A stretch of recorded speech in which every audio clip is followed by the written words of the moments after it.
Hello po mga bes! For today's video po, ay may nag-request nga po na isang best natin na ipakita ko daw po ang mga off colors ng daddy. Sa totoo lang po kasi mga bes, mas madami po ang kulay pula dito. Kaya po pagbibigyan po natin siya mga bes. At eto na nga po, ilalabas na po siya ng daddy dito sa aming harapan ng bahay. Alam niyo po ba mga bes na yung mga bulik na ito ay magkakapatid po sa kanilang ama? Nauna lang po ng batch yung isang nasa harap na yan. At kaya naman po hindi po sila inaalis ng daddy mga bes. Magpapadami daw po muna kasi si daddy ng kanilang lahi. Yung tatay po kasi nila ay isa sa mga nalaro ng aso. Kaya sila na po ang huling batch ng bulik. Nasa bili-bili pa nga po ang laro ng tatay nila mga bes. At baka nga po napanood nyo pa ang kanyang pagkapanalo.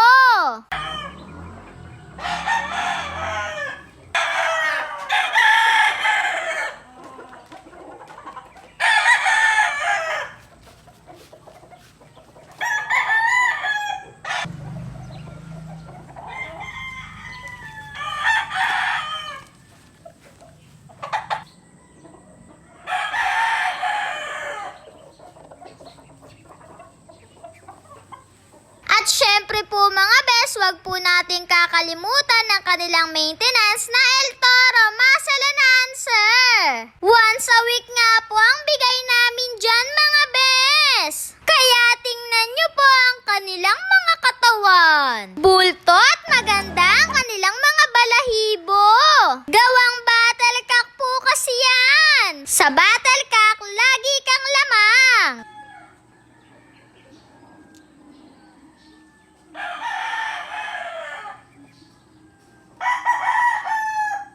Shout out po mga bes!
Hanggang sa muli ang inyong munting handler,